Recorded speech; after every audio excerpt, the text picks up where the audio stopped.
মূলত এটা আমি জানি না আসলে কত লোকে, অনেকেই হয়তো এটা এভাবে দেখে যে আসলে সরকারের সাথে জাতীয় নাগরিক কমিটি এবং বৈষম্য বিরোধী ছাত্র আন্দোলনের একটা সম্পর্ক আছে। সম্পর্ক বলতে আসলে সত্যি কথা বলতে কোনো সম্পর্ক নাই।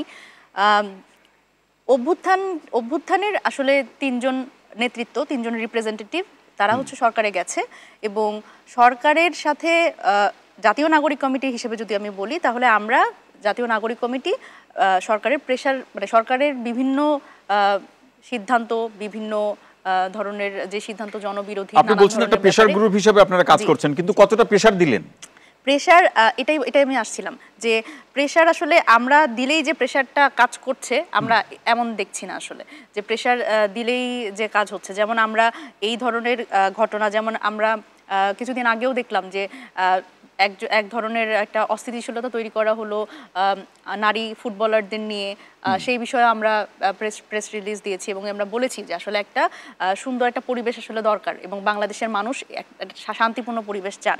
এবং এখন আজকে রাত 9টার দিকেও আমাদের মশাল মিছিল হয়েছে এই ধরনের ছিনতাই, রাহাজানি এবং ধর্ষণের বিরুদ্ধে। তো সুতরাং আমরা তো মাঠ ছাড়িনি, আমরা মাঠেই আছি এবং জনগণের যে নিরাপত্তা, জননিরাপত্তা একটা রাষ্ট্রের একদম দায়িত্ব।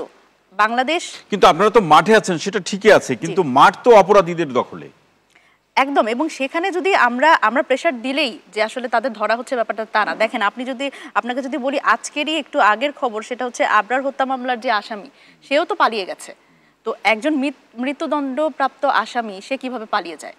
সুতরাং এখানে আমরা প্রেশার দিলেই যে প্রেশারটা সরকার নিচ্ছে বা সেটা যে খুব বেশি আমলে নেওয়া হচ্ছে এবং সরকার যে খুব বেশি আমাদের কথা শুনে কাজ করছে, ব্যাপারটা কিন্তু এখন আমি যদি আপনার আলোচনা থেকে মনিরা সাহেব, নিশ্চয়ই আমাদের অনেক বাস্তবতা আছে, সেটাকে সামনে ক্যানভাস বড় আকারে রেখেই যদি আপনি যে প্রসঙ্গটি বললেন সেটা দিয়েই যদি প্রশ্ন করি যে একটা আবরার হত্যার সাথে যিনি সরাসরি অভিযুক্ত, এরকম একটা মৃত্যুদণ্ড প্রাপ্ত আসামি যখন পালিয়ে যায়, তাহলে এই বাক্য লইয়া জনগণ বা এই অভিযুক্ত পরিবার কার কাছে যাবে?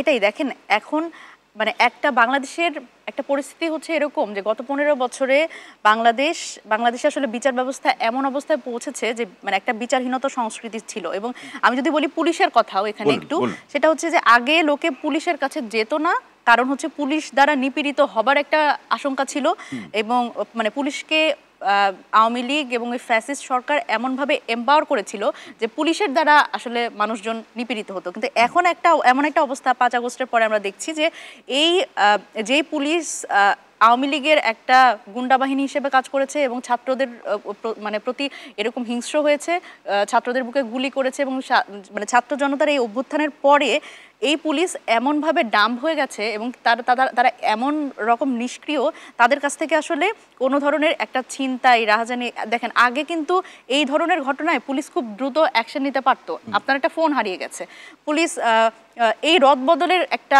সমালোচনা আমি করতে চাই। সেটা হচ্ছে দেখেন আগের যেটা হতো সেটা হলো এই ধরনের ছোটোখাটো বিষয়ে পুলিশ খুব দ্রুত অ্যাকশন নিতে পারতো, কারণ পুলিশের একটা সোর্স থাকে যে তার যে ইনফরমেন্ট যে থাকে সেও কোনো না কোনো অপরাধী বা তার সাথে আপনি বলছেন যে পুলিশের সোর্সগুলো এখন ঠিকমতো কাজ করছে না, বাদও কি সোর্স আছে কিনা সেটা কি মনে হয় আপনার কাছে? আমার মনে হয় যে দেখেন রদবদল আসলে আমি স্নিগ্ধা ম্যামের সাথে একেবারেই একটা বিষয়ে একমত যে পুলিশের যে রদবদল এইটা যদি এমন হয় যে শুধুমাত্র মানে আমার একজনকে পরিবর্তন করতে হবে এবং এটা একটা আইওয়াশ করতে হবে এবং লোককে দেখাতে হবে যে আমি পরিবর্তন করলাম, রদবদল করলাম, কিন্তু আসলে সেখানে যোগ্য মানুষ নিয়ে আসা হলো না, তাহলে তো আলটিমেটলি কাজটা হবে না। সেখানেও আমাদের ঘাটতি আছে। আমার মনে হয় সেটাও আসলে আলোচনায় আসা উচিত এবং সরকারের পক্ষ থেকে সেই ব্যাপারটাও গুরুত্ব সহকারে বিবেচনা করা প্রয়োজন।